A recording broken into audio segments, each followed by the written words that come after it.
Gracias al Señor por ese glorioso evangelio que nos permite estar aquí hoy y que podemos juntos como iglesia cantar. Así que agradecidos del Señor por este tiempo, por la oportunidad de compartir hoy, celebrar juntos la obra de Dios de salvación en nuestra vida y ver a través de la historia, a través de la escritura, estas hermosas verdades. Así que agradecidos del Señor por poder estar aquí en este día. Precisamente esa alabanza la escribe Martín Lutero después de 1521, la dieta de Worms, cuando él se presentó frente a las autoridades más grandes de la época, autoridades civiles, autoridades eclesiásticas, representantes del Papa, representantes del imperio, incluso estaba el emperador allí, el hombre más poderoso del mundo en ese tiempo. A él lo habían llamado porque él comenzó a predicar ciertas enseñanzas que no estaban acorde con la tradición católica romana. Así que cuando él lo llaman a cuentas, comienzan a revisar sus escritos y ustedes seguro conocen la historia de lo que ocurre. Le pregunta, Martín Lutero, ¿usted escribió esto? Y dice que ese primer día él pidió una noche más para reflexionar, para pensar su contestación. Así que al otro día lo llevan delante de los líderes eclesiásticos religiosos y le dice, Martín Lutero, ¿tú has escrito todas estas cosas? Y él revisa los libros y dice que sí. Y la otra pregunta fue, Martín Lutero, ¿tú te retractas de esto? Y ahí él da un diálogo que ha quedado en la historia muy importante. Porque él dice, yo me retracto de esto solamente de una manera. Si por medio de las escrituras, no por los concilios, no por lo que ha dicho el Papa o un hombre, por medio de las escrituras me demuestran que este mensaje del glorioso evangelio en Cristo Jesús, la justificación por fe, que yo estoy predicando, si ustedes me lo muestran por las escrituras que es contrario, yo me retracto. Pero si no, no puedo. De hecho, él llega a decir en ese momento que no es bueno ir en contra de la conciencia y que su conciencia está atada, mis hermanos. Esas palabras son bien fuertes. Quiere el Señor darnos esa convicción. Que su conciencia está atada, unida. Tiene una convicción a la palabra de Dios y él no puede ir en contra de la palabra de Dios. Desde ese momento él se convirtió en un fugitivo. Tenía una condena de muerte encima y la tradición era que él pudiera ir a su hogar, despedirse de sus amigos, de su familia y regresar a ser condenado a muerte. Eso es lo que le esperaba a Martín Lutero después de la dieta de Worms. Pero un príncipe alemán, Federico de Sajonia, literalmente lo secuestró. Se lo llevó a un castillo, se llama el castillo de Wartburg. Y allí, luego de 1521, Martín Lutero comenzó a traducir la Biblia al idioma alemán. Pero también allí escondido en ese castillo, Martín Lutero escribió esta canción que estamos cantando juntos en esta hora.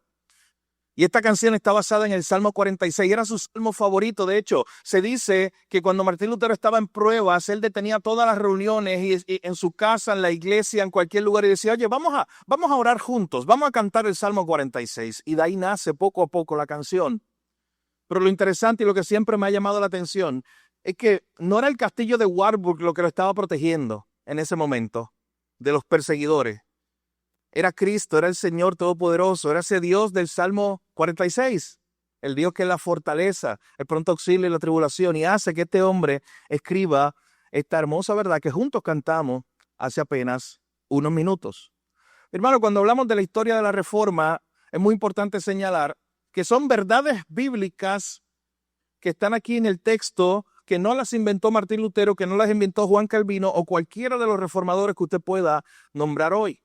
De hecho, hay un autor, se llama Nathan Business, que lo que hizo fue escribir un libro que se llama Long Before Luther, mucho antes que Lutero, él escribió. Y él dice, mucho antes que Lutero, Dios siempre tuvo desde los apóstoles personas que estuvieron fielmente predicando lo que conocemos hoy como las doctrinas de la gracia, el mensaje del evangelio, de que el hombre estaba perdido en sus delitos y pecados y que solamente a través de Cristo recibe justificación para gloria a Dios Padre. Así que esas enseñanzas son mucho más antiguas que Lutero. La iglesia medieval, particularmente en Roma, había tergiversado esas enseñanzas y estaba vendiendo el evangelio, estaba predicando otro evangelio. Así que si usted quiere resumir qué fue la Reforma Protestante, siempre lo digo de la misma manera, fue otra vez poner la escritura en el púlpito, en el centro, abrirla y mostrarnos nuevamente, permitir que la belleza de este glorioso evangelio brillara.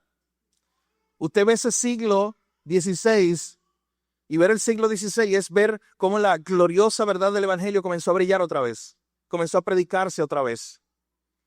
Así que es muy importante señalar en nuestro tema de hoy, cuando queremos ver, queremos recordar lo que son los famosos 5 puntos de la gracia que recordamos, que pensamos durante estos días, especialmente a la Reforma, que esos famosos 5 puntos de la gracia no se escribieron como parte de la publicación original de Martín Lutero o de Juan Calvino. De hecho, hay gente que conoce esos puntos como los 5 puntos del calvinismo. No los escribió Calvino. De hecho, Calvino ya estaba muerto. Esos escritos, como veremos hoy, se escribieron unos 55 años después de que Calvino estuviera muerto.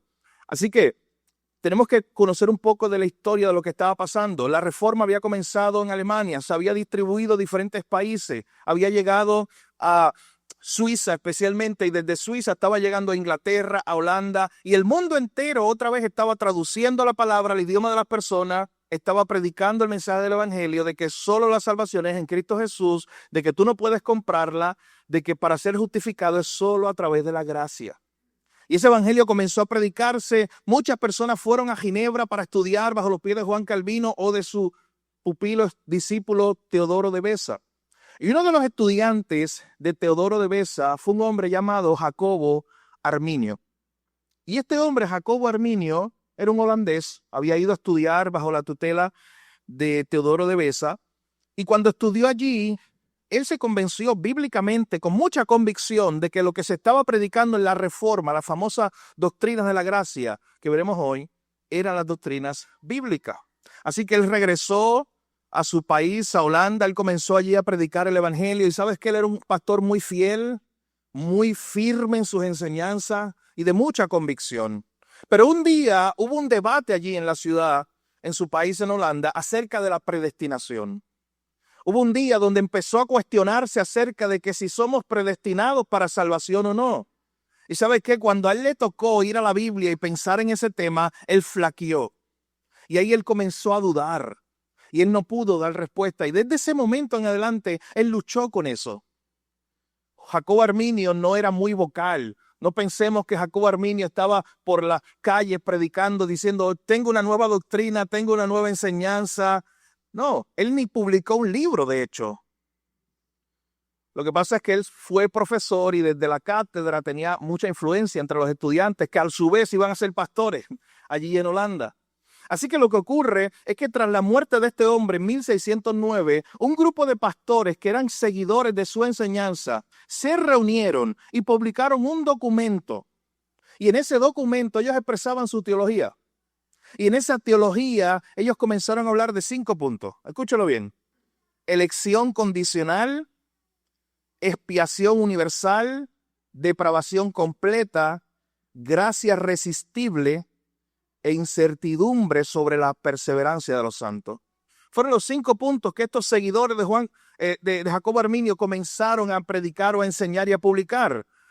Elección condicional, o sea, ellos empezaron a decir, ¿sabes qué? Dios sabe quiénes van a ser los que van a responder en fe, así que a esos son a quienes Dios elige. Hay una expiación universal, o sea, Dios al final de cuentas murió por todos los hombres allí en la cruz. Hay una depravación completa del hombre, en eso se parece mucho a los calvinistas, pero es una depravación completa que todavía puede o tiene una señal de vida. Es una depravación, como vamos a ver más adelante, que dice que el hombre todavía tiene algo, una pequeña chispa de esperanza para salvarse a sí mismo. También hablaban allí de la gracia irresistible, de que se puede resistir a la gracia de Dios. Y por último hablaban en su 5º punto de la incertidumbre que había acerca de la perseverancia de los santos. O sea, en otras palabras, que no había una seguridad plena de salvación, de que un santo podía caer. Así que ellos comenzaron a enseñar estas verdades o estos principios que al final decían lo siguiente. Al final decía que Dios es el que ayuda al pecador a salvarse. Esa era la línea principal de este movimiento que más adelante se conoció como el arminianismo y hasta hoy se conoce así. Dios ayuda a los pecadores a salvarse. Él los ayuda a todos, pero al final de cuentas, el peso final cae en el hombre. Esto era algo que no solamente estaba en contra de lo que los reformadores como Lutero, Calvino y otros estaban ya predicando, sino que al final no pasaba el examen bíblico. Había muchas verdades que contradecían las verdades bíblicas. Y quiero que sepa algo, en Holanda, en pleno siglo XVII, estamos hablando del año 1610, este debate teológico provocó casi una guerra civil. Eso es algo muy lejos de nuestra realidad, mis hermanos, de que un debate teológico produzca una guerra civil en el país entero, pero casi se provocó una guerra civil, así que el gobierno tuvo que hacer algo, llamar a un sínodo, llamar a una reunión, llamaron y convocaron a pastores de Gran Bretaña, de Suiza, pastores reformados que estaban predicando estas mismas doctrinas de la gracia, los convocaron. Y entre 1618 y 1619 en la ciudad de Dort, allá en Holanda, se reunieron 80 delegados. Y allí se le dio la oportunidad a este grupo que ahora se conocía como los arminianos de defender esos 5 puntos. Pero al final de cuentas, dicen los registros históricos que ellos estaban muy tercos, ellos estaban muy duros. Ellos no fueron allí a debatir y a ser corregidos. Ellos fueron allí con una idea clara de que esas eran sus posturas y nadie podía ahora cambiarlos. Así que los primeros días de este sínodo o de esta reunión, ellos estuvieron presentes debatiendo sus posturas, pero más adelante se fueron y solamente se quedaron aquellos que creían o entendían las doctrinas que hoy conocemos como las doctrinas de la gracia. Así que, ¿qué hicieron esos pastores? Se reunieron y comenzaron a responder punto por punto a lo que los seguidores de Jacobo Arminio habían presentado. Y comenzaron entonces a hablar punto por punto, contestándole a todas esas ideas que los seguidores de Jacobo Arminio habían presentado. Y por ejemplo, ellos empezaron a hablar de la depravación total del hombre. Y vamos a ver en unos minutos de qué trata eso. Ellos empezaron a hablar de la elección incondicional que hace Dios, elegir incondicionalmente a aquellos que Él decide salvar por pura gracia. Comenzaron a hablar de una expiación limitada, según el texto bíblico. Comenzaron a hablar de una gracia irresistible, que es la gracia de Dios alcanzando a los pecadores. Y por último le contestaron a estos seguidores de Jacobo Arminio hablando de la perseverancia de los santos. De esa idea de que los santos, ya que están en Cristo Jesús, de ahí en adelante nada ni nadie los puede separar de Dios. Así que al final de cuentas, mis hermanos, lo que conocemos hoy como los famosos 5 puntos del calvinismo, otros le llaman los puntos de la gracia, otros le llaman el tulip, tal vez usted ha visto eso, es un acróstico. Ese acróstico, hay mucho debate acerca de cuándo se creó, pero sabe que es bien reciente. Dice alguno de los historiadores que eso se creó tan reciente como en 1905 por un profesor norteamericano presbiteriano llamado Cleland McPhee. Esa idea o ese acróstico lo que buscaba es a través de una pequeña palabra, tulip, poder tomar todas estas verdades de las doctrinas de la gracia y ponerlas en un orden lógico para que la gente los pudiera entender. De hecho, esa idea del famoso tulip se ha debatido y hay muchos autores que han usado otros términos. Quizás alguno de ustedes lo ha escuchado, pero hay otros autores que han hecho otros acrósticos. Por ejemplo, se han hecho acrósticos con la palabra rose, de rosas. Se han hecho acrósticos con la palabra gospel. Se ha hecho un tipo de acróstico diferente. Incluso el mismo R.C. Sproul, que es conocido por defender estas doctrinas de la gracia en sus libros y en su teología, él prefería hablar, en vez de tulip, de rulep. Él le cambiaba un poco las ideas, porque él, en vez de hablar de total depravity o depravación total, él hablaba de radical corruption, de corrupción radical. Vamos a ver más adelante qué significaba eso. Así que al final de cuentas, ¿qué es el tulip? ¿Qué son los 5 puntos del calvinismo? Son esta respuesta que se tuvo que hacer en el contexto de la Reforma para aclarar. Noten que en la teología es muy importante aclarar. Para la iglesia del Nuevo Testamento y a través de todos los siglos siempre fue importante aclarar lo que predicamos. Pablo le dijo a Timoteo y a Tito que fueran retenedores de la sana doctrina. Era importante, en la teología importa las palabras que tú dices. Hubo todo un debate en el año 325 en Nicea por una sola letra. Así que en la teología las palabras importan. Y comenzó a definirse todas estas ideas acerca de cómo un hombre es salvo. Escuche bien las preguntas que se intentaban contestar en ese contexto. ¿Cómo un hombre es salvo? Y a través de qué medios es salvo. ¿El hombre aporta algo a su salvación? ¿Es una obra totalmente de Dios? ¿Es una obra mitad de Dios y mitad del hombre. Eran las preguntas que estaban en cuestión. Y nuestro deseo en esta noche, mis hermanos, es ir reflexionando, ir pensando acerca de ese famoso tulip, ese acróstico. Ir viendo estas verdades de una forma breve, ir viendo alguna idea o base bíblica de cada una de esas enseñanzas, meditar en ella y luego adorar al Señor sobre lo que estamos meditando. De hecho, teólogo J. Packer decía que nosotros tenemos que convertir nuestra teología en doxología. Tenemos que convertir nuestra teología en alabanza para verdaderamente entenderla y vivirla. Y yo me gozo en gran manera con que ese sea el formato que vamos a hacer hoy. Vamos a escuchar la teología bíblica, la enseñanza del Evangelio acerca de este tema, las doctrinas de la gracia, y lo vamos a conectar con una alabanza a Dios para darle gracias al Señor por esa gran obra de salvación en nosotros. Y desde ya le digo algo, hermanos. Yo le invito a que usted no vea esto como un debate teológico ajeno a usted. Yo le invito a que usted no vea esto como una referencia histórica. Yo le invito a que usted vea esto como usted estando literalmente o siendo parte de lo que estamos hablando. Usted era el que estaba perdido. Usted era el que estaba totalmente perdido en su delito y pecado. Usted fue elegido. Cristo murió por usted. La gracia irresistible del Señor un día lo alcanzó, lo llamó. Y si usted está en Cristo hoy, usted tiene esa esperanza gloriosa de que va a perseverar hasta el fin y estar con Cristo Jesús por la eternidad. No vea esto como una idea ajena a usted. Aterrícelo en su corazón, medítelo. Y cada vez que estemos viendo uno de estos puntos, yo le invito a que usted levante una oración al Señor de agradecimiento por esa gran obra de salvación que hizo en su vida. Así que permítame leer un texto bíblico de Tito, capítulo 3, para luego continuar con nuestro programa de hoy adorando al Señor. Este pasaje de Tito yo creo que resume muy bien lo que es estas ideas que vamos a estar viendo en la noche de hoy. De hecho, probablemente este pasaje de Tito capítulo 3, verso 3 al 7, podríamos decir que es incluso un verso o un pasaje que recoge, si no todas, casi todas las famosas doctrinas de la gracia o el acróstico tulip. Miren lo que Pablo dice en Tito capítulo 3, versículo 3 en adelante. Dice, porque nosotros también en otro tiempo éramos necios, desobedientes, extraviados, esclavos de deleites y placeres diversos, viviendo en malicia y envidia, aborrecibles y odiándonos unos a otros.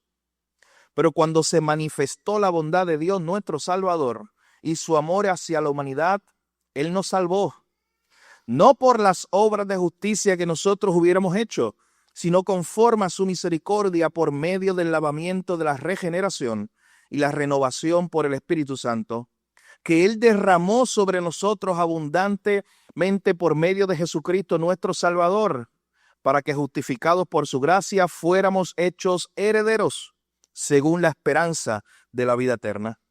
¿Sabes qué, mis hermanos? Si usted medita en este pasaje, ahí están expuestas todas las doctrinas de la gracia. Desde la depravación total del hombre, cuando comienza en ese versículo 3 hablando de lo que éramos, desobedientes, extraviados, esclavos. Esa palabra es muy importante, grábela, esclavo. Y la idea de un esclavo era que lo hacía todo el tiempo y estaba atado y estaba obligado a hacer eso porque esa era su naturaleza. Esclavo de deleites y de placeres. Y noten que después de ahí comienza a hablarnos de que aún dentro de eso se manifestó algo. Esa bondad de Dios, nuestro Salvador, ese amor de Dios. Dios había elegido salvar a algunos para su gloria. Luego dice el verso 5 que Él nos salvó, no por obras de nosotros. Y ahí podemos comenzar a pensar en lo que es esa expiación particular en la cual Cristo, en lo que nos enseña que Cristo murió por nosotros y no contribuimos nada nosotros a esa salvación. Es su pura misericordia la que nos regeneró. Un día se nos llamó, un día Él derramó sobre nosotros abundantemente por medio de Jesucristo. Un día nos justificó, dice el verso 7. Y por último, esa famosa P del tulip, la perseverancia de los santos. Noten la última parte del verso 7. ¿Cuál es la esperanza que tenemos nosotros? Una herencia. Para que seamos herederos según la esperanza de la vida eterna. ¿Y sabe qué? Usted complementa escritura con la escritura, porque Primera de Pedro 1 nos habla de esa herencia y nos dice que nuestra herencia es incorruptible, y dice algo más, dice está reservada en los cielos para nosotros. Así que todas las verdades que conocemos hoy, como las doctrinas de la gracia, están aquí en Tito capítulo 3. Yo le invito a que usted pueda meditar más en este texto y que luego de esta alabanza podamos seguir viendo una a una las verdades o los principios que tenemos para estudiar hoy. Recuerden el acróstico, recuerden el famoso tulip. El famoso tulip lo que nos va a enseñar es esta idea, o va a recoger o resumir las enseñanzas que se estuvieron discutiendo en la Reforma Protestante. Y esa famosa T habla de total depravity o depravación total. ¿Y qué nos habla de la depravación total? La depravación total, en primer lugar, nos dice, mis hermanos, que nosotros estamos muertos en nuestros delitos y pecados, que cuando Adán cayó, caímos nosotros. Romanos capítulo 5 es un verso clave para esta doctrina. Nos presenta esta idea de que después que caímos en Adán, nuestro representante, ahora reina el pecado. Y yo le pido que usted piense en estas dos palabras. Acabamos de ver en Tito 3 que antes éramos esclavos del pecado. Y en Romanos capítulo 5 se nos repite varias veces que ahora el pecado reina. Es el rey, es el que domina en nuestra vida. Ahora nuestras mentes, nuestros cuerpos, nuestros afectos, nuestro espíritu, cada parte de nosotros ha caído en Adán, nos dice el texto bíblico. De hecho, si usted ve la historia desde el Génesis, se da cuenta, mis hermanos, que Dios crea al hombre perfecto, sin pecado, que el hombre peca, se rebela contra Dios. Génesis capítulo 3. El acto más grande de rebelión, cuando el hombre le dice a Dios, yo quiero vivir a mi manera, según mis principios, según mis ideas, y no quiero estar bajo tu autoridad. Mi hermano, no crea que fue poco lo que Adán y Eva hicieron. Le estaban diciendo a Dios, nosotros queremos ser nuestra propia autoridad, nuestro propio Dios, no te necesitamos. Es un acto de rebelión total.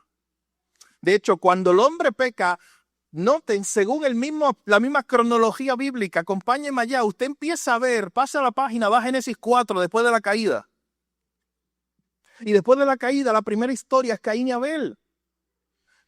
Después de la caída, la primera historia es una familia rota por el pecado. Mi hermano, no se tuvo que esperar muchos años, muchos siglos para que esa caída, esa idea de que el hombre ahora está perdido, separado de Dios, se manifestara en las relaciones humanas. Las primeras personas que nacieron del vientre de Eva, uno mató al otro. Caín se convierte en un asesino. Así que no hay que esperar mucho tiempo para que se manifieste ese pecado. Y de hecho, usted pasa la página y luego va al capítulo 5. Esos capítulos que a veces no queremos mirar en la Biblia o los pasamos muy alto, o muy rápido, perdón, porque habla de genealogías. Habla de los descendientes de Adán. Pero a veces no nos detenemos a pensar en algo, mis hermanos. Es que en ese capítulo 5 de momento se empieza a hablar de Adán y después se habla de su descendencia. Pero la palabra que más se repite o la idea que más se repite en Génesis capítulo 5 es importante. ¿Sabe por qué? Porque es la palabra murió. De momento se nos dice, Adán vivió 930 años y murió. Set vivió 912 años y murió. Enos vivió 905 años y murió. Así que note que el capítulo 5 está cargado de muerte. Mi hermano, eso no es casualidad. Eso es intencional. Está puesto muy cerquita de Génesis capítulo 3. ¿Sabes para qué? Para que notemos la idea de la paga del pecado es muerte. Nos separamos de Dios y mira las consecuencias. Caín mata a Abel. Y luego se nos describe los límites humanos. Adán tiene límite, muere. Y sabes que es como que, para que si tú estás leyendo la Biblia por primera vez, como que eso te llama la atención. Porque ya se le había dicho a Adán que parte de las consecuencias iba a ser esa muerte espiritual. Separado de Dios, ahora era un enemigo de Dios. Y el capítulo 5, no se lo pierda, mi hermano, cuando usted esté leyendo Génesis, porque le está haciendo un énfasis, le está recordando, mira lo que ocurrió allí en el jardín. Nos separamos de Dios, la paga del pecado es muerte. De hecho, es el capítulo de la Biblia probablemente que más habla de muerte, porque la repite muchas veces. Quiero hacer un paréntesis aquí, porque recuerden que estamos en depravación total nada más. Hablando sobre cuando el hombre pecó, se apartó de Dios, quedó totalmente perdido. Pero quiero hacer un paréntesis porque sabes que a veces también pasamos por alto que en Génesis capítulo 5 hay un paréntesis. En medio de todas esas personas que mueren, ocurre algo en el verso 21. Dice, Enoc vivió 65 años y fue padre de Matusalén. Enoc anduvo con Dios 300 años después de haber engendrado a Matusalén y tuvo otros hijos e hijas. El total de los hijos de Enoc fue de 365 años. Oye, se supone que el verso 24 diga, y Enoc murió. Pero no dice eso. Dice, y Enoc anduvo con Dios y desapareció porque Dios se lo llevó. ¿Usted sabe por qué eso está ahí? Es una pequeña pista. Es una pequeña pista de que Dios va a hacer algo de alguna manera o de alguna forma para revertir lo que ocurrió allí en la caída, la muerte. Algo va a hacer Dios. Lo que tenemos hasta este punto es una promesa de que alguien viene, Génesis 3:15, de que vendría la simiente de la mujer a revertir todo lo que ocurrió y los efectos de la caída. Pero mi hermano, Génesis capítulo 5, vuelvo y repito, es muy importante. Está lleno de muerte. Pero dentro de ese tema hay una interrupción. Y usted puede cuestionarse y preguntarse, oye, ¿por qué Dios hizo eso? ¿Y cómo Dios hizo eso? Mi hermano, en vez de cuestionarse y preguntarse, mejor asómbrese de que la paga del pecado es muerte y toda esa gente tenía que morir, pero hubo una gracia especial de alguna manera que no podemos explicar. Y Dios se llevó a Enoc. Una simple muestra, primero, de que Dios es soberano y hace como quiere. Pero en segundo lugar, de que Dios puede interrumpir la muerte. Y Él lo iba a hacer en el futuro. Así que la depravación total del hombre nos muestra esta idea. De hecho, esto usted lo puede hacer siguiendo la misma cronología. ¿Qué pasa en el capítulo 6? En el capítulo 6, luego de hablarnos de muerte, muerte, muerte, nos habla acerca de los hombres. Y nos dice acerca de estos hombres que se inclinaban, dice el versículo 5 del capítulo 6. El Señor vio que era mucha la maldad de los hombres en la tierra y que toda intención de los pensamientos de su corazón era solo hacer siempre el mal. Noten, esas palabras tienen peso. Siempre hacer el mal. Toda la inclinación de su corazón siempre deseaba hacer el mal. Había mucha maldad. Vamos notando esta idea. No hay que esperar mucho en la Biblia para mostrarnos las consecuencias de la caída y de que el hombre quedó totalmente perdido, inhabilitado de salvarse a sí mismo. Esa es la verdad que también nos dice Efesios capítulo 2, versículos 1 al 3. Él no dio vida cuando estábamos muertos, dice ese pasaje, en nuestros delitos y pecados. Y se sigue describiendo esa idea de quiénes éramos nosotros. Andábamos en otro tiempo según la corriente de este mundo, conforme al príncipe de la potestad del aire, el espíritu que ahora opera en los hijos de desobediencia. En ellos también todos nosotros en otro tiempo vivíamos en las pasiones de la carne, satisfaciendo los deseos de la carne y de la mente. Noten que quedó todo corrompido. Quedó corrompida la carne, quedó corrompida la mente, nos dice el texto bíblico. Ahora vivíamos para otra cosa, vivíamos para satisfacer los deseos de la carne y éramos por naturaleza hijos de ira. Aquellos que ahora merecían la ira de Dios, de un Dios justo, un Dios santo, lo mismo que los demás. O sea, todos quedaron en la misma condenación. Por cuanto todos pecaron, dice Pablo también en Romanos. Todos quedaron destituidos, todos. Así que esta depravación total implica que el hombre quedó alineado de Dios, que quedó perdido, que quedó manchado por el pecado. Y escuche bien, no era una pequeña mancha que se podía borrar. No era un pequeño sucio que él podía limpiarse a sí mismo. Era una mancha que estaba dentro de su propio corazón, que hacía que sus pasiones se inclinaban siempre hacia el mal. Noten Génesis 6, se inclinaban siempre a satisfacer los deseos de su propia carne, según Efesios 2. Así quedamos nosotros. Y antes de terminar esta parte de la depravación total, la misma Biblia nos dice que el hombre en esa condición no puede hacer nada para cambiarse a sí mismo. Y que hay una imagen. Yo quiero que usted vea conmigo Jeremías capítulo 13. En Jeremías capítulo 13 hay una imagen muy interesante que nos ayuda a entender como una ilustración esta historia o esta idea que estamos tratando de entender. Jeremías capítulo 13, versículo 23. Un verso muy importante para entender este tema de la depravación total del hombre. ¿Puede el etíope mudar su piel? ¿O el leopardo sus manchas? Así ustedes podrán hacer el bien estando acostumbrados a hacer el mal. Ese mal que están ustedes, que todo lo que produce es pecado y todo lo que toca lo mancha. Mi hermano, el hombre no está casi perdido. El hombre no necesita una pequeña asistencia o un empujoncito para salvarse. La Biblia una y otra vez, y esto es una pequeña descripción nada más. La Biblia está completa de estas descripciones. El hombre está perdido. Está acostumbrado a hacer el mal. Y le gusta.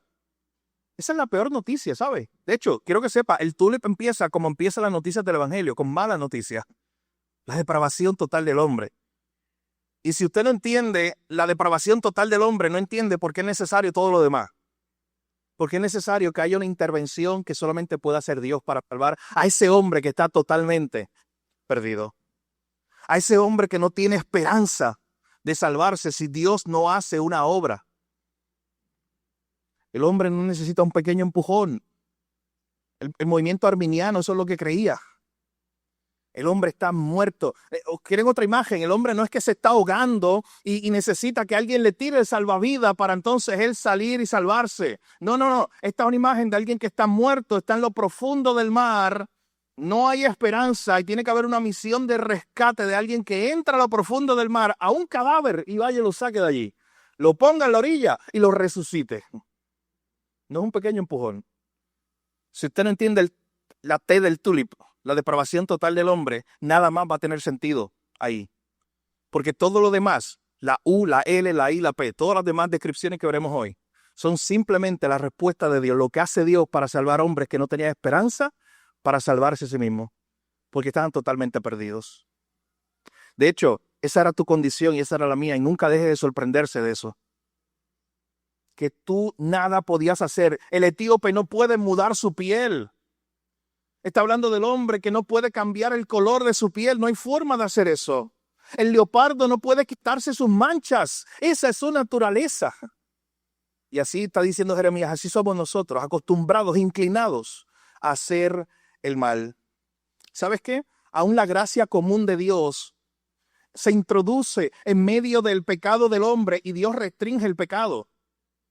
Y Dios detiene con su gracia común el pecado. O sea, esto no significa que el hombre en su naturaleza pecaminosa, en su impiedad, es capaz de hacer todo el mal posible, pero normalmente no lo hace porque Dios lo restringe.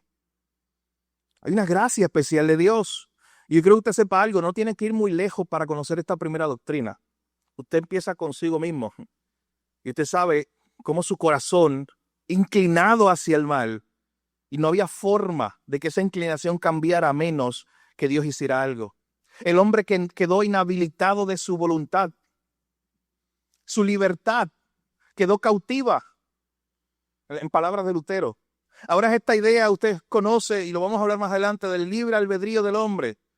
¿Sabes qué? Depende de lo que usted está diciendo o entendiendo. Cada vez que alguien le hable del libre albedrío, dígale que lo defina para usted. ¿Qué quiere decir con eso? Pero si está hablando de que el hombre es libre, ¿sabes qué? Sí, el hombre es libre. Sí, el hombre tiene libre albedrío. ¿Sabes para qué? Solo para pecar. El hombre es libre porque eso es en su naturaleza pecaminosa, eso es lo único que hace. ¿Y sabes qué? Le encanta hacerlo. El hombre va de camino al infierno por decisión propia, ¿sabe? Ahí estaba yo, ahí estabas tú. El hombre está inclinado a pecar y eso le gusta, nadie lo está obligando. A veces la gente piensa, no, Dios es un Dios tirano porque mira a estas personas. No, son rebeldes conscientes que intencionalmente están diciendo, quiero vivir en contra de Dios. Y me gusta vivir en contra de Dios. Estoy perdido y me gusta.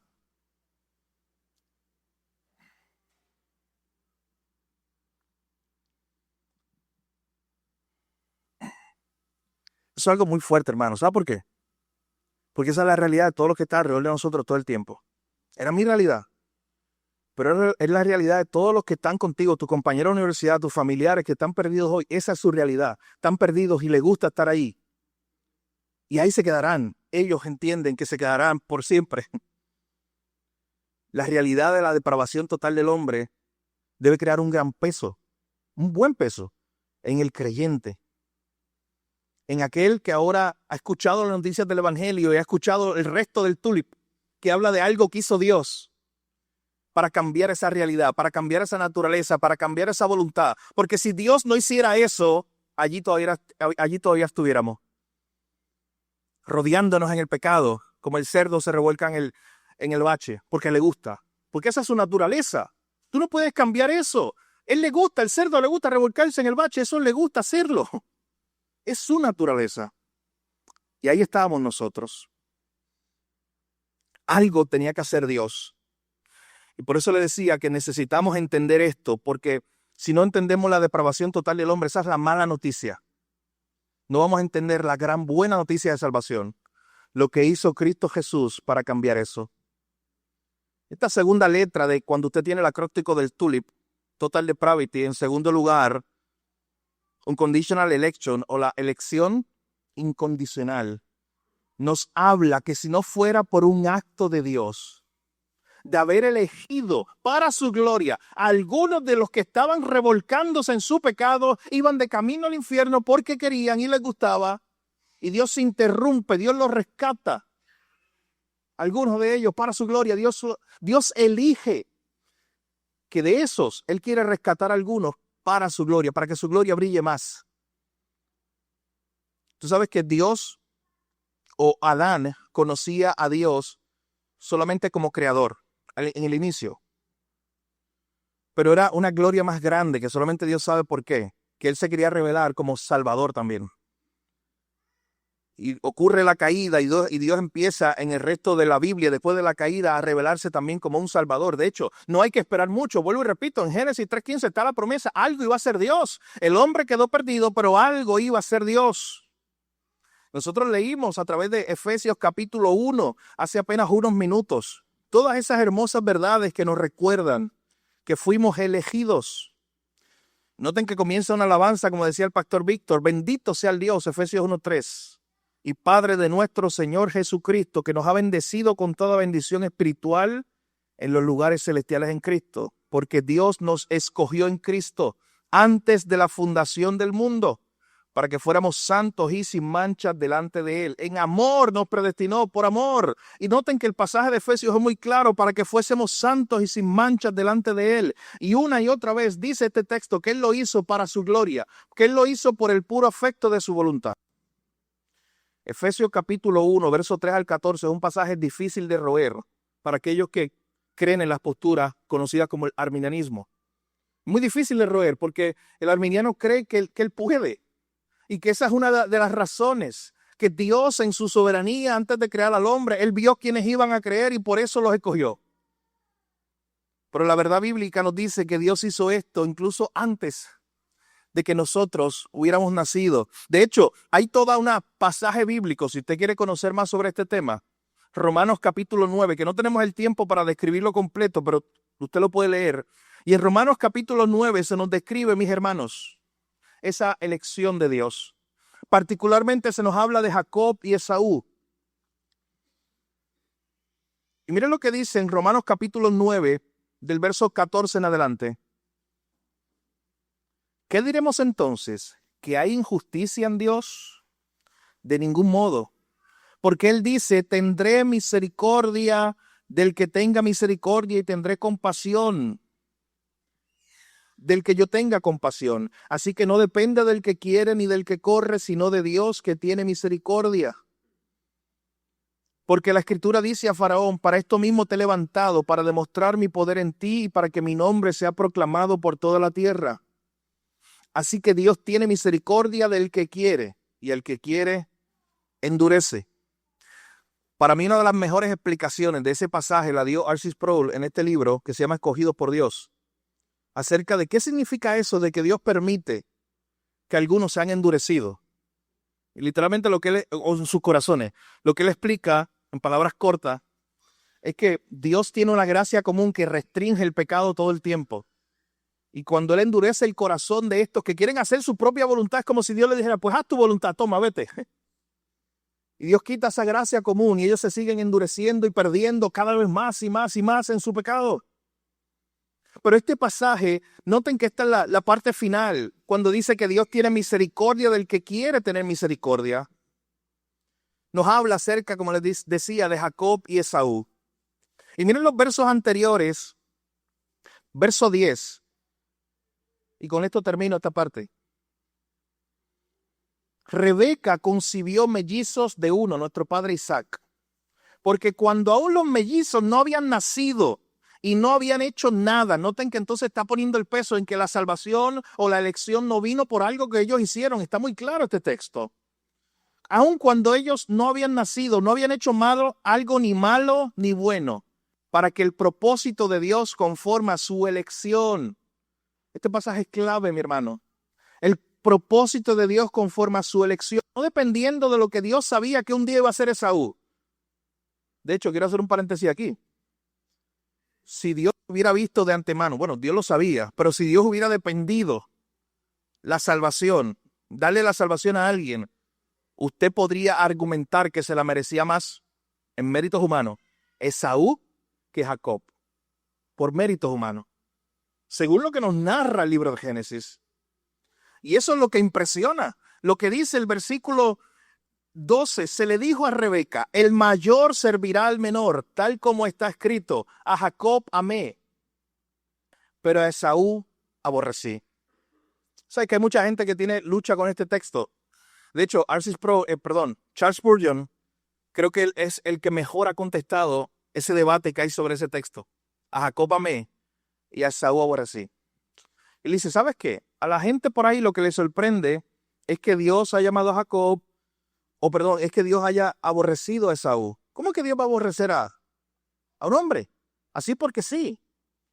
Y Charles Spurgeon decía, mira, a mí lo que me sorprende no es que Dios ha aborrecido a Esaú, a mí lo que me sorprende es que Dios haya amado a Jacob. ¿Cómo es que Dios está amando a un rebelde? La sorpresa del versículo 13 no es que Esaú fue aborrecido por un Dios santo, porque eso es lo que merece su pecado. La sorpresa del versículo 13, mis hermanos, es que Dios haya amado a un rebelde como Jacob. Y es lo que más nos sorprende en esta noche, que Dios haya amado a un rebelde como tú y como yo, que estábamos totalmente perdidos, que estábamos sin esperanza alguna, a menos que Dios hiciera algo. Y la gloriosa noticia del Evangelio que seguiremos estudiando en los próximos minutos es que Dios hizo algo en Cristo Jesús. Padre, gracias, Señor, te damos. Gracias porque a través de estas primeras líneas podemos pensar y meditar acerca de nuestra realidad. Cómo estábamos perdidos, sin esperanza alguna, inclinados hacia el mal. Ese era nuestro deseo todo el tiempo y no había esperanza de salir de ahí. Oh Señor, pero algo hiciste tú. Nos elegiste no porque nosotros hiciéramos algo que te llamara tu atención. Fue pura gracia la que nos eligió. Y lo que nos sorprende en esta noche no es que hayas aborrecido a Esaú, porque eso es lo que ocurre cuando un pecador rebelde una y otra vez se rebela contra un Dios santo.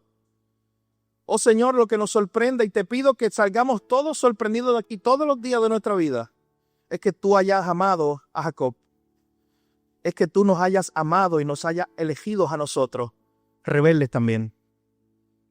Gracias, Señor, por tu palabra. Tu nombre es Jesús. Amén.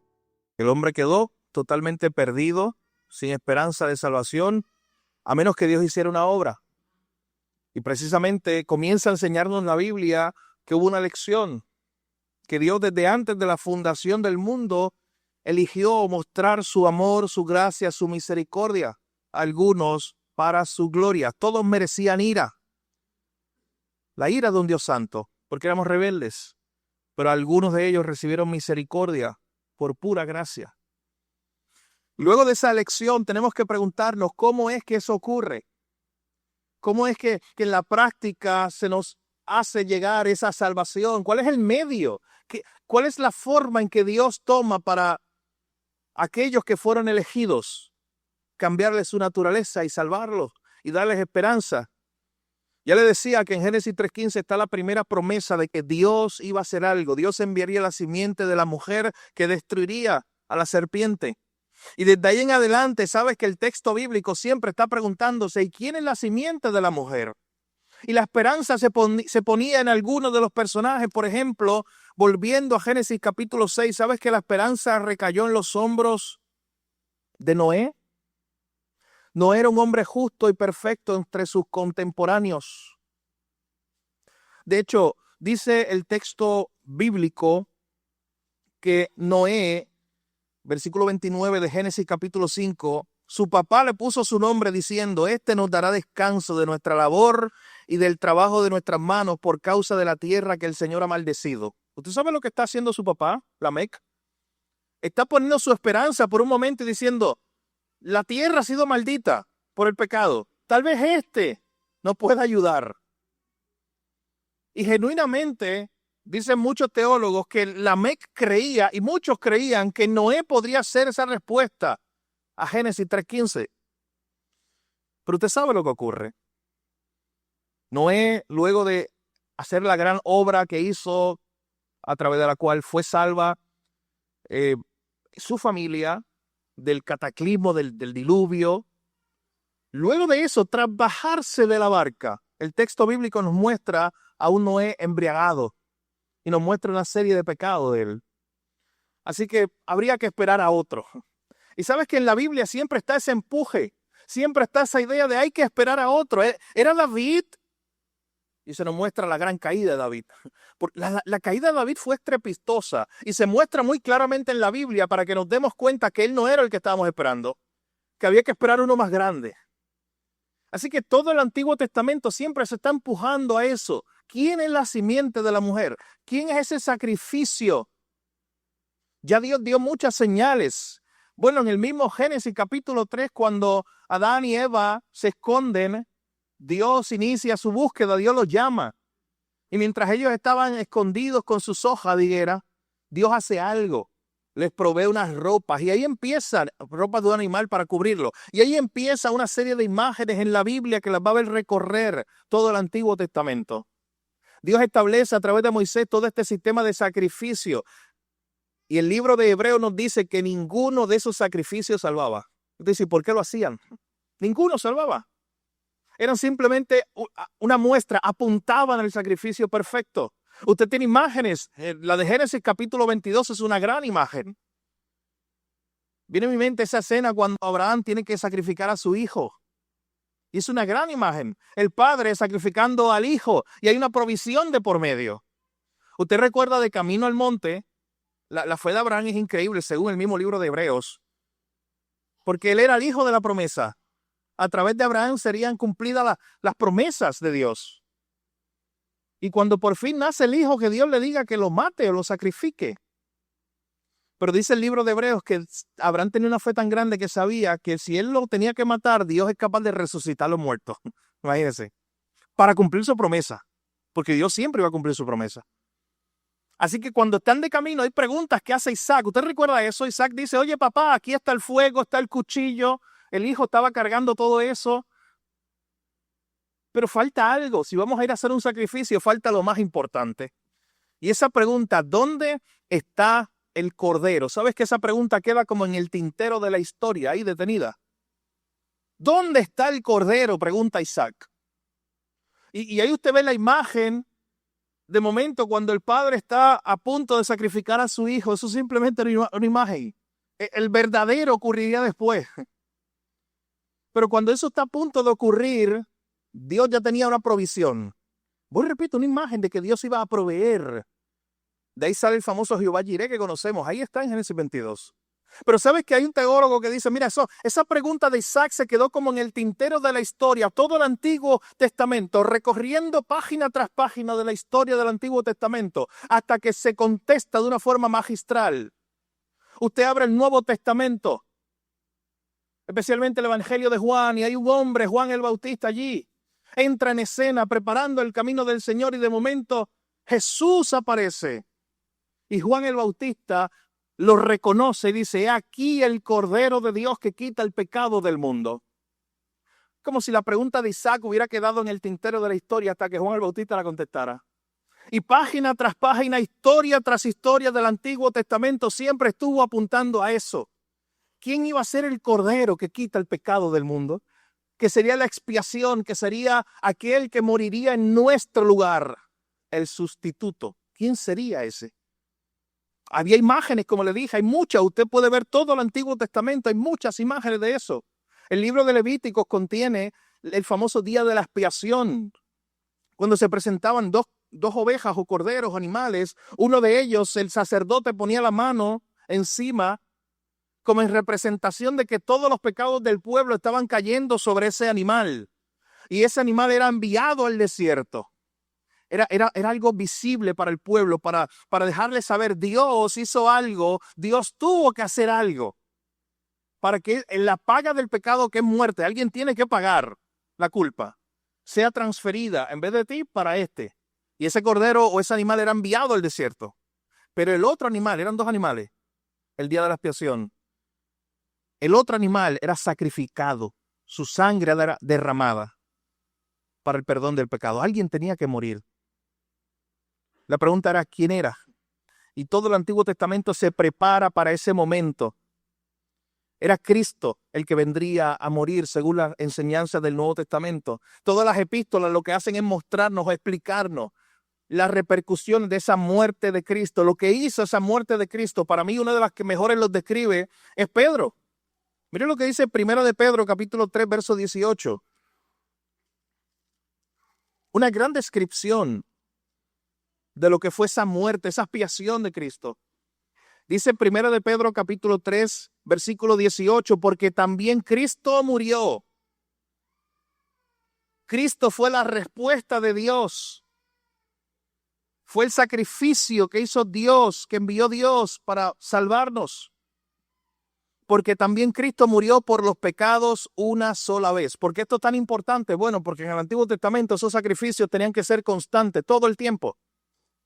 Porque no eran suficientes. Escuche, no eran suficientes.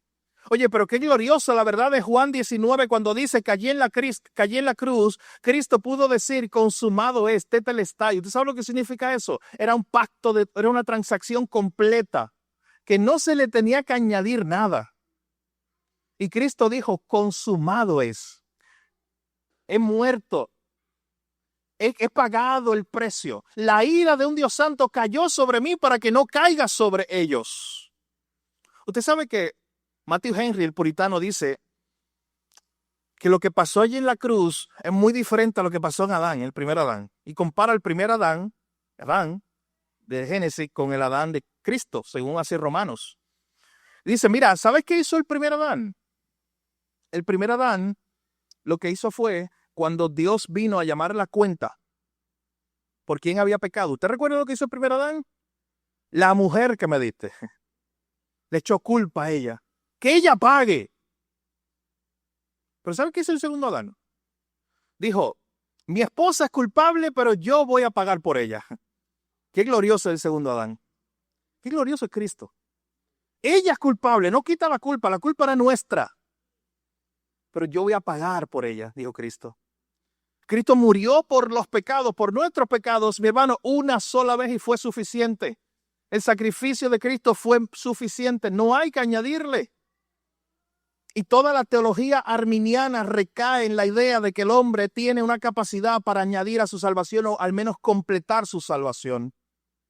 Y este texto está muy claro, una sola vez. Y noten la descripción, el justo por los injustos.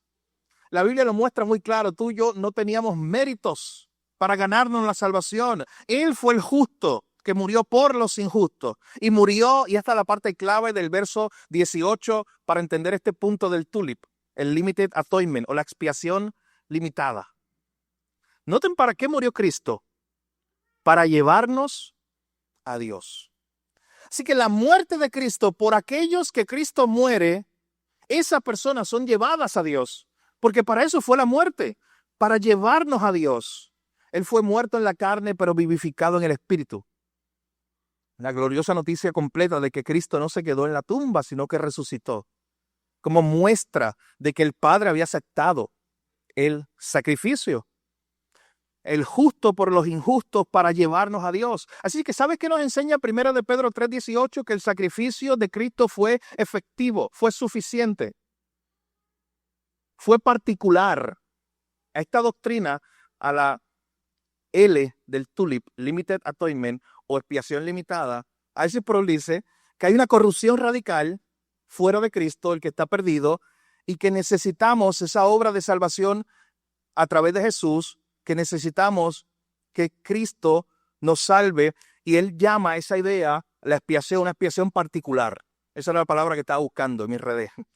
Era la palabra particular, de que el sacrificio de Cristo fue particular. O sea, no fue universal. Porque aquí, 1 de Pedro 3:18, nos está diciendo que ese sacrificio fue específico por algo. El justo murió por unas personas, por lo injusto, y ese sacrificio tiene un fruto, llevar a esas personas que murió a Dios. Así que como los arminianos que dicen que Cristo murió por todos, porque esa es su teología, si Cristo murió por todos, ¿sabes cómo se llama eso? Universalismo. Se supone que si Cristo murió por todos, según 1 de Pedro 3:18, todos vayan a Dios. ¡Todos! Porque eso es lo que nos está enseñando este texto. La expiación de Cristo entonces es limitada. O usted puede llamarle, con la palabra que buscaba hace unos minutos, particular. Fue un sacrificio particular. De hecho, la misma Biblia, y simplemente le muestro los pasajes, Juan capítulo 10, verso 11, dice que Cristo murió por sus ovejas, no por los cabritos. Dice que Él murió por las ovejas. Mateo 1:21 dice que Cristo murió por su pueblo. Mateo 1:21 nos habla de una promesa y nos dice que vendría este Salvador a morir, a entregar su vida por su pueblo. Hechos capítulo 20, versículo 28 dice que Cristo murió por su iglesia. Noten que en cada ocasión se está mostrando esta idea de Cristo muriendo particularmente por un pueblo escogido. Él murió por sus ovejas, Él murió por su pueblo, Él murió por su iglesia. Y Efesios 5:25 nos dice que Cristo murió por su esposa. Se entregó por su esposa. Así que imagen tras imagen del Nuevo Testamento nos muestra esta idea de que la expiación fue particular, fue limitada, fue para llevarnos a Dios. Este sacrificio fue suficiente.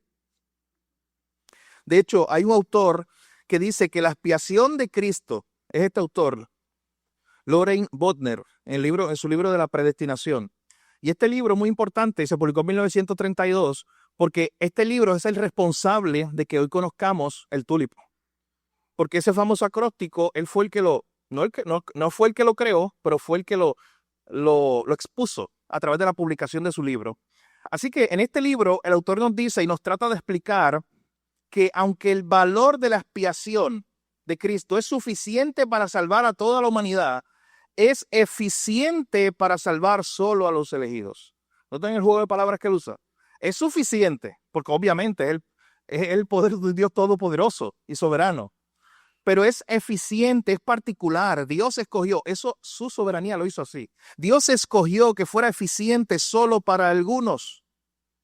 De hecho, dice también este autor que los calvinistas lo que hacen es limitar la extensión de este sacrificio, pero los arminianos lo que hacen es limitar el poder de este sacrificio, ya que al final de cuentas, dicen los arminianos, el sacrificio de Cristo o la expiación allí no salva a nadie. En realidad, según el arminianismo, la expiación por sí sola no salva a nadie, porque siempre necesita la parte humana, siempre necesita la asistencia humana. Por eso algunos autores le llaman a esto la redención particular. De hecho, podemos verlo de esta manera. Miren, no fue que Cristo allí en la cruz dijo, yo hice mi parte, ahora te toca hacer la tuya. Esto no fue que Cristo allí pagó el pronto para que usted pagara la mensualidad, utilizando una ilustración. No fue 50 y 50, no fue ni siquiera 99.9 para que usted ponga el 0.01%, porque usted era incapaz, usted estaba inhabilitado en su naturaleza corrupta, como vimos en la primera doctrina, la depravación total del hombre. Mi hermano, la salvación le pertenece completamente al Señor, es una obra de Él. Y esto lo que hace, cuando nos damos esto, lo que hace es darle más gloria a Él. Porque lo que hacen todas las teologías contrarias a esta verdad que estamos exponiendo es tratar de buscar gloria humana. Es tratar de buscar algún mérito. Es tratar de que lleguemos al cielo y se nos dé la palmadita en la espalda y se nos diga, oye, qué bueno que llegaste, lo hiciste bien, te esforzaste demasiado. Y la realidad bíblica es que todo el que esté en el cielo va a estar allí sorprendido, diciendo, ¿qué yo hago aquí? Yo no merezco estar aquí.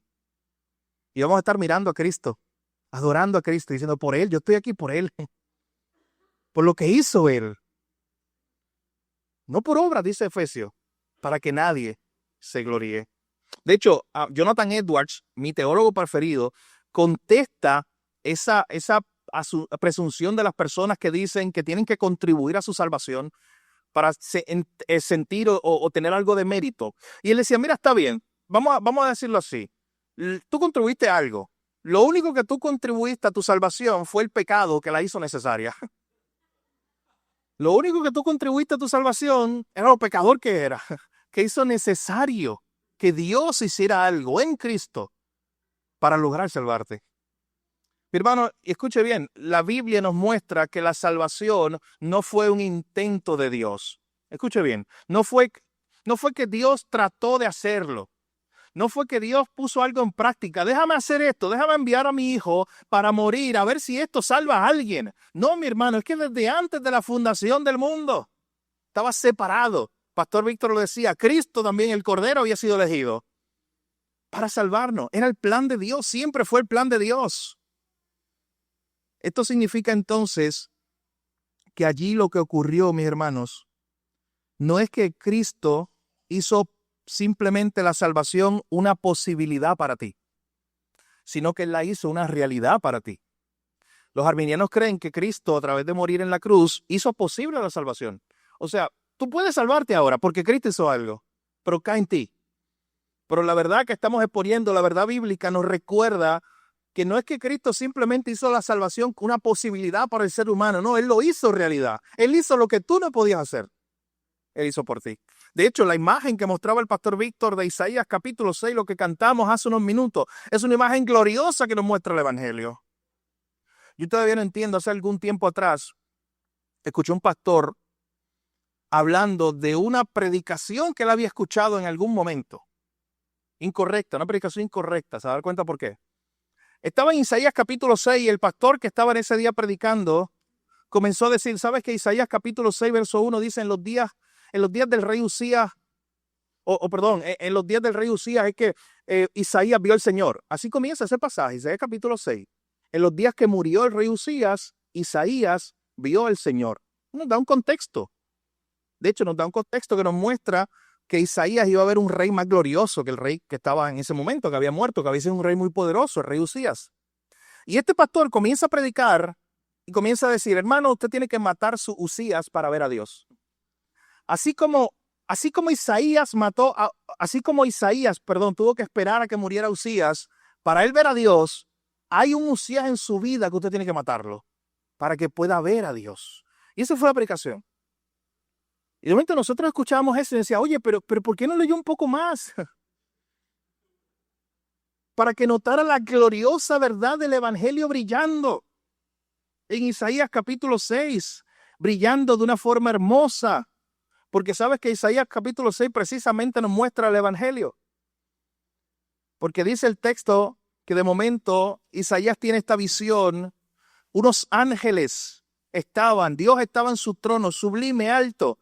Estaban estos ángeles alrededor de él que estaban diciendo, santo, santo, santo es el Señor de los ejércitos.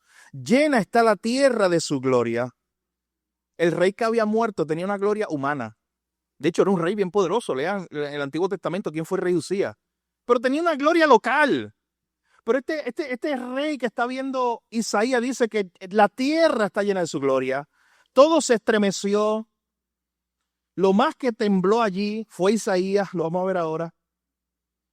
Y en ese contexto de viendo la santidad de Dios, Isaías dice, ay de mí, porque perdido estoy. Soy hombre de labios inmundos y en medio de un pueblo de labios inmundos habito. Mis ojos han visto al Rey, el Señor de los ejércitos. Esa es la mala noticia. Él se da cuenta que él no tiene méritos para estar delante de un Dios santo. Él dice, ay de mí. Usted sabe que los profetas, cuando decían ay de mí, no eran para ellos mismos. Los profetas decían, ay de ti, y decían el nombre de una ciudad. Viene juicio. Cada vez que un profeta decía, ay de ti, en el Antiguo Testamento, es que venía un gran juicio, el juicio de un Dios santo sobre esa ciudad. Pero en ese momento Isaías se lo dice a sí mismo, ay de mí, el juicio, la ira viene sobre mí, que soy un pecador. R.C. Sproul dice que Isaías conoció quién era Isaías cuando él conoció quién era Dios. Cuando él vio lo santo que era Dios, ahí él se dio cuenta lo pecador que él era. Y en ese momento él dice, ay de mí, yo estoy depravado, yo estoy perdido, yo soy inmundo, yo estoy sucio. Esa es la mala noticia del Evangelio que nos muestra que no podemos hacer nada. Isaías no fue a buscar allí un lugar para decirse, de hecho cabía. En el templo había lugares para purificarse literalmente, que eran los lugares donde los sacerdotes estaban limpiándose todo el tiempo. Y él no fue a limpiarse y decir, venga un momento, me voy a limpiar un poco y regreso. Él sabía que ni todos los jabones del mundo de la época podían limpiarlo delante de la santidad de Dios. Algo tenía que hacer Dios. Lo único que ocurriría es que si Dios hiciera algo para limpiarlo. ¿Y sabes qué? La buena noticia del Evangelio, Dios hizo algo. Miren el verso 6. Entonces voló hacia mí uno de los serafines con un carbón encendido en su mano que había tomado del altar con las tenazas. Con él tocó mi boca y me dijo, esto ha tocado tus labios y es quitada, noten esa palabra, es quitada la iniquidad tuya, es perdonado tu pecado. Lo que tú no podías hacer, Isaías, por ti mismo, tú no podías perdonar tu pecado, tú no podías limpiarte, tú no podías quitar tu iniquidad. Yo hice eso por ti. Ese es el Evangelio. Oye, ¿por qué predicar de que si cuando murió el rey Usías, con una noticia tan grande y gloriosa que hay aquí?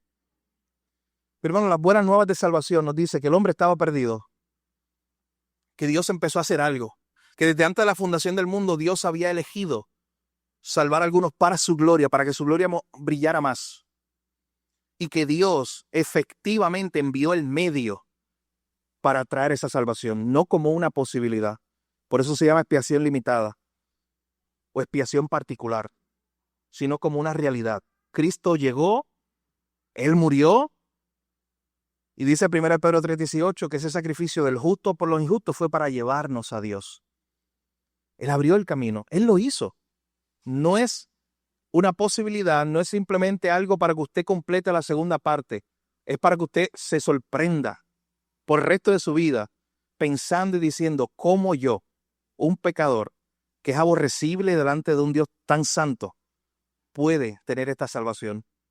Y por la eternidad, mi hermano, usted estará en los cielos. Vuelvo y repito, nunca allí ninguno estaremos diciéndonos unos a otros, ¿sabes qué? Yo estoy aquí porque me compré la salvación, yo estoy aquí porque me la gané, yo estoy aquí porque hice un peregrinaje a Jerusalén, yo estoy aquí porque hice tal cosa. No, mi hermano, todos estaremos apuntando a una obra, pero no es tuya.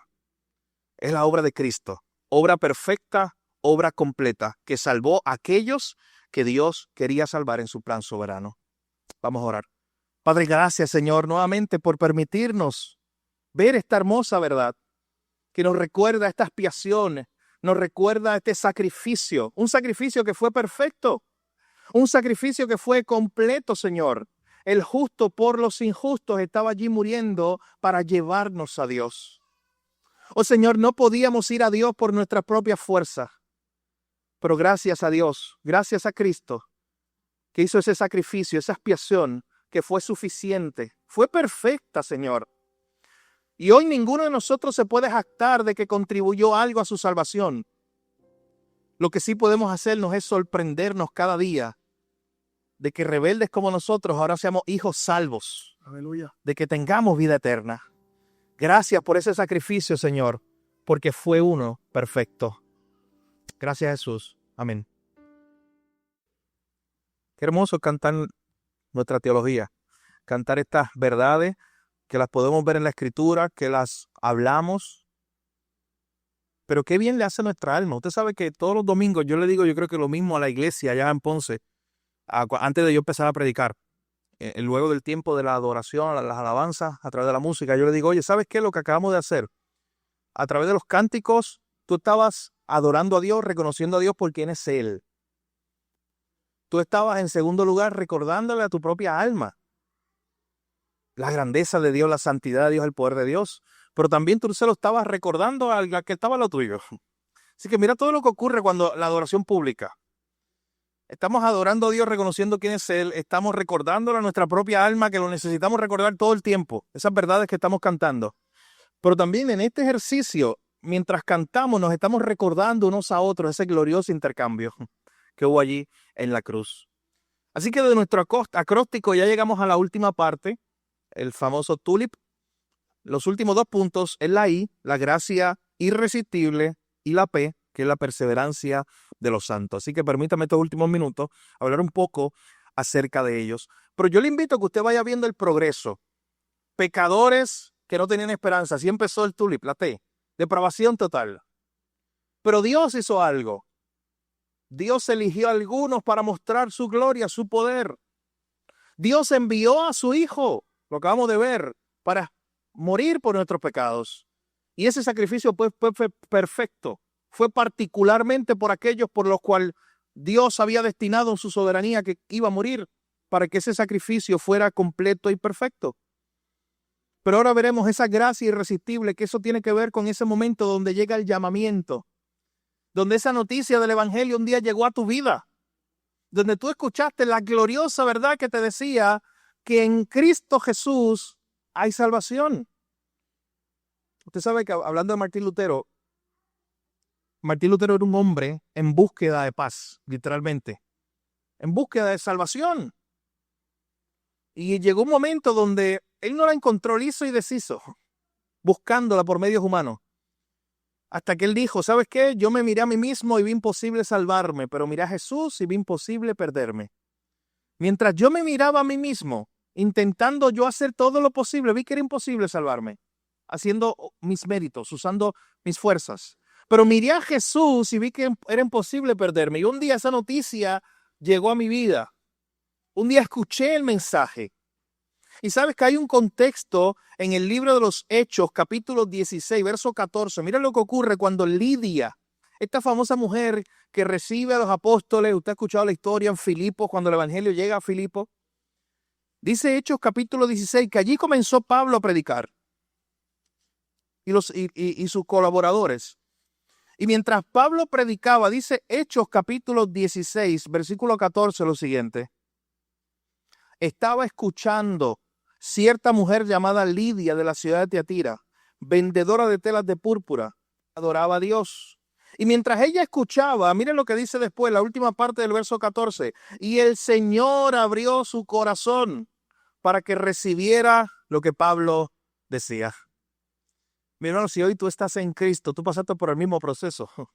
Tú escuchaste el evangelio. Y para tú abrazar a Cristo, primero tenías que ver a Cristo hermoso. Y tus ojos naturales no veían a Cristo hermoso, ¿sabes? Tus ojos naturales odiaban a Cristo. Tiene que haber una obra de regeneración a través del Espíritu Santo que ahora hace ver a Cristo como el más deseado, como aquel única fuente de salvación, como la perla de gran precio, que ahora hace que yo vaya y venda todo lo que tenga. ¿Recuerda la parábola? Y quiera esto. Esa obra de regeneración, ese cambio en nuestros corazones, en nuestros ojos espirituales, lo hace Dios cuando nos salva. Y esa gracia, cuando Él viene y nos muestra esa gracia, es irresistible para todo hombre. En otras palabras, todo hombre que por el Espíritu Santo ve a Jesús, es irresistible que no salga corriendo a Él para ser salvo. Esa es la idea de la gracia irresistible. No hay ningún ser humano que el Espíritu Santo abra sus ojos y vea a Cristo y diga, ¿sabes qué? No, gracias. Estoy esperando otro Salvador.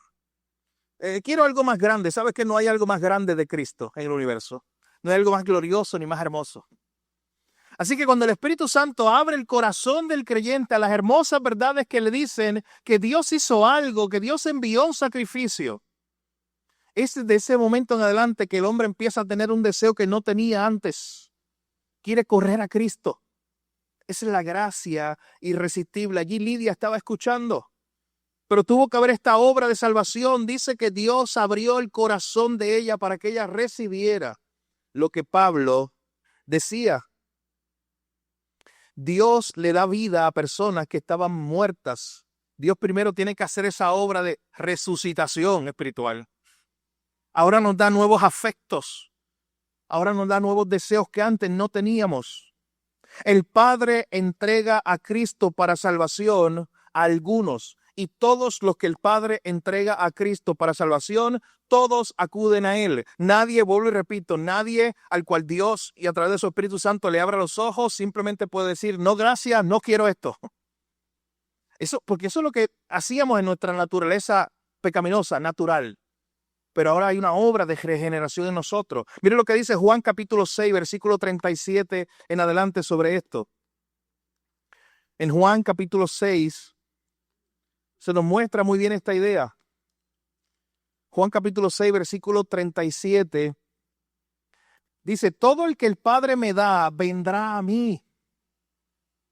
Y el que viene a mí, de ningún modo yo lo echo fuera. Mi hermano, todo el que el Padre me da vendrá a mí. Noten la seguridad, es Cristo. Eso no son palabras de otra persona, es Cristo mismo afirmando con su autoridad que todo aquel que el Padre le dio, que todo aquel que el Padre escogió, cuando Él haga esa obra de regeneración en esa persona va a venir a Él. Y yo no lo he hecho fuera, porque he descendido del cielo no para hacer mi voluntad, sino la voluntad del que me envió. Y esta es la voluntad del que me envió, que de todo lo que Él me ha dado, yo no pierda nada, sino que lo resucite en el día final. Guarde ese verso para la última doctrina, la perseverancia de los santos. Porque esta es la voluntad de mi Padre, que a todo aquel que vea al Hijo y cree en Él tenga vida eterna, y yo mismo lo resucitaré en el día final. Verso 44. Nadie puede venir a mí si no lo trae el Padre que me envió, y yo lo resucitaré en el día final.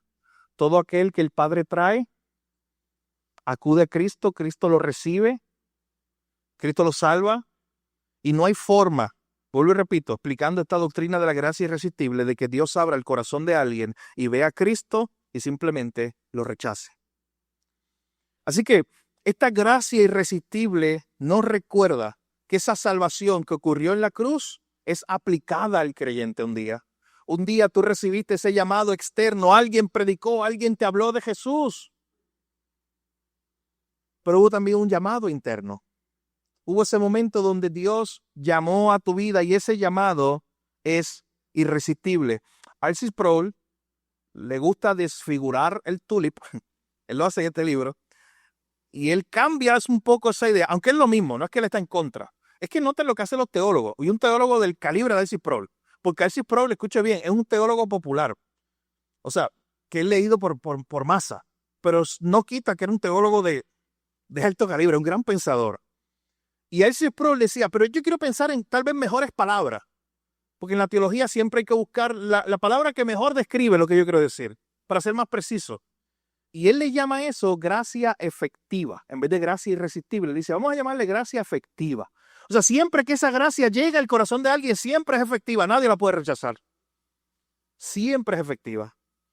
Esto nos lleva, mis hermanos, a nuestro último punto, al último punto del tulip. La perseverancia de los santos. Y quiero que sepa que R.C. Sproul también le cambió esa palabra. Y en vez de perseverancia de los santos, él dejó la P, por lo menos, para no seguir dañando el tulip. De hecho, en el libro, él es bien cómico, y en el libro él dice, ¿sabes qué? Para no seguir dañando el tulip, voy a dejar la P, pero en vez de llamarle perseverancia de los santos, él le llama preservación de los santos. Y yo estoy de acuerdo con él. Porque el sentido de perseverancia de los santos, alguien lo podría malentender. Y alguien podría pensar que es que tú perseveras fuertemente para al final ser salvo y llegar a la vida eterna. Y quiere decir, no, vamos a tener un mejor término, la preservación de los santos. O sea, lo que enseña esta doctrina es que Dios preserva a sus santos por siempre. De hecho, no nos vayamos de Juan 6. Miren ese pasaje de Juan 6. Esta es la voluntad del que me envió, verso 39, que de todo lo que Él me ha dado yo no pierda nada. ¿Piensa usted que Cristo va a perder alguna de sus ovejas?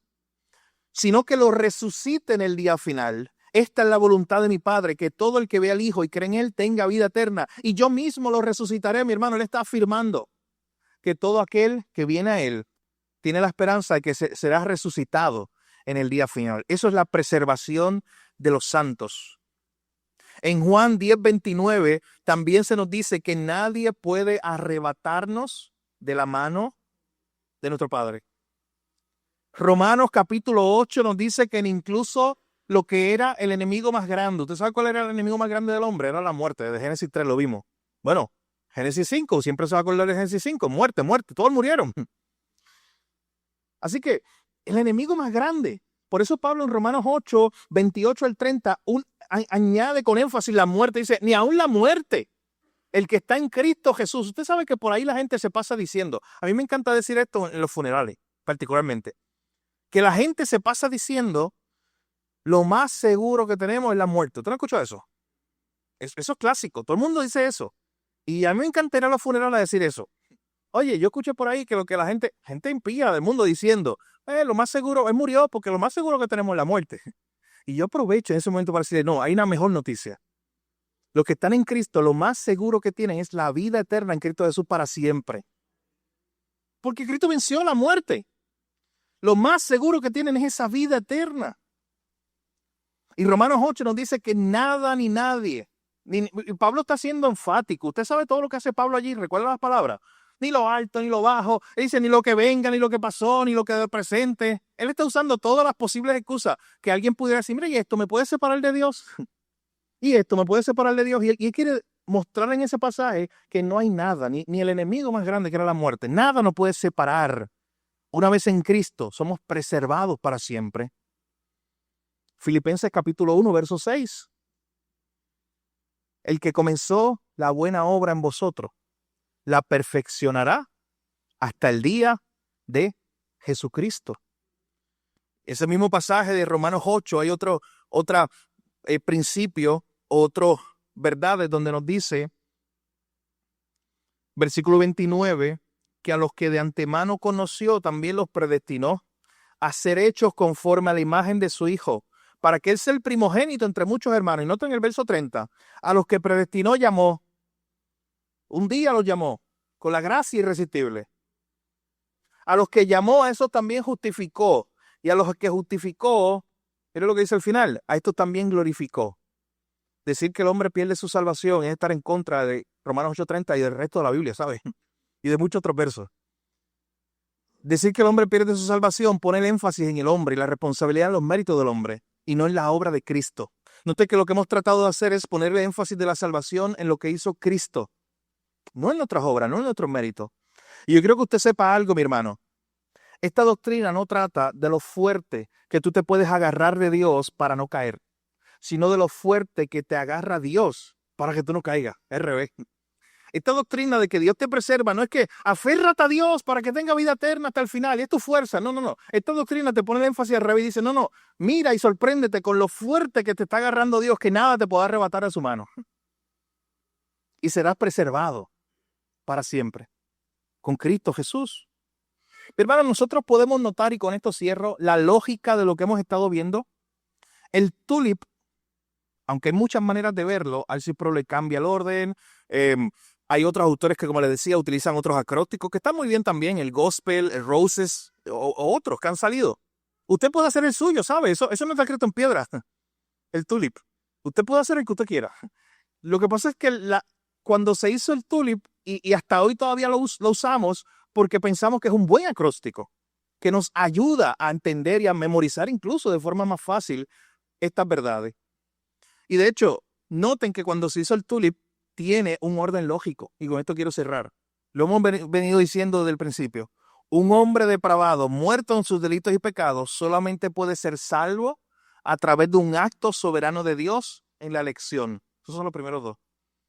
Un hombre que estaba muerto en sus delitos y pecados solamente puede ser salvo a través de un acto de Dios, un acto de su voluntad, de elegir para su gloria. Por estos elegidos, Dios envió a su Hijo para morir. Por esos elegidos. Esa es la expiación particular. Y esos elegidos son llamados por gracia, una gracia irresistible. Todo aquel que ve a Cristo a través de la obra redentora del Espíritu Santo de regeneración quiere correr a Cristo.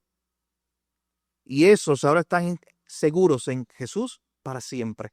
Esa es la perseverancia de los santos o la preservación de los santos.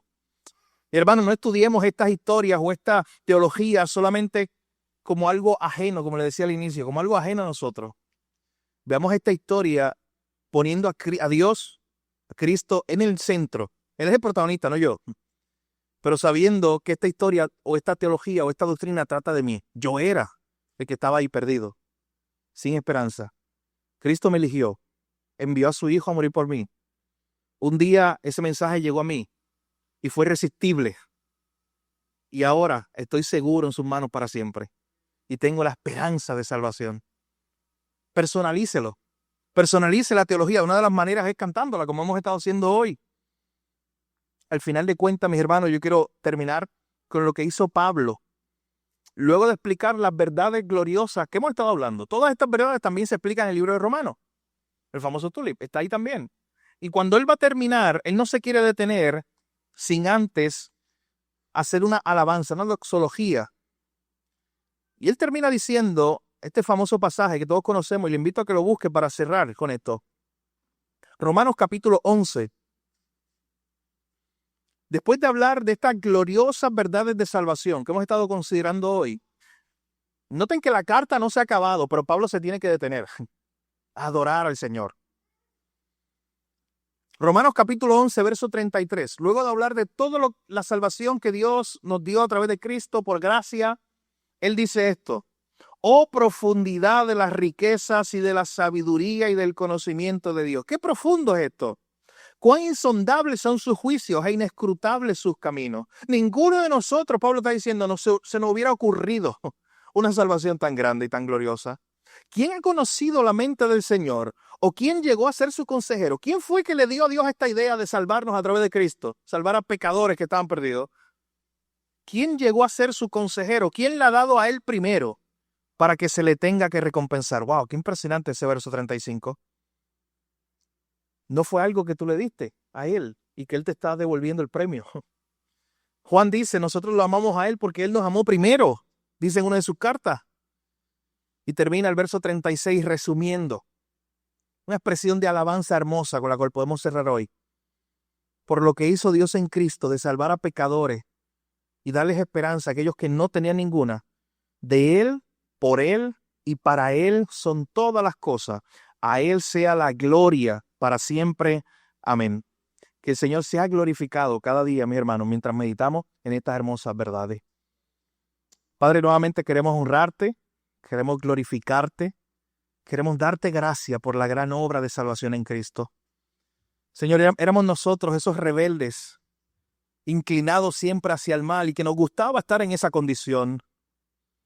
Oh Señor, pero a esos rebeldes tú los amaste por gracia, pura gracia. Los elegiste desde antes de la fundación del mundo, Señor. Que nunca deje de sorprendernos eso. Que estaremos una eternidad contigo allá en los cielos viendo tu gloria y preguntándonos qué hacemos allí porque no es por nosotros.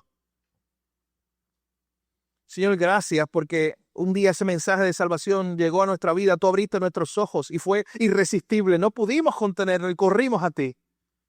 Gracias porque la salvación es una obra tuya a pecadores que no podían salvarse a sí mismos y que no podían hacer nada para cambiar su condición. Gracias por Cristo. Gracias por enviar el Salvador perfecto. Gracias, Señor, te damos en esta noche por la oportunidad que nos das de meditar en estas verdades y recordar que si estamos en ti, estamos seguros para siempre, Señor. Gracias te damos. En tu nombre, Jesús, oramos. Te lo pedimos. Amén.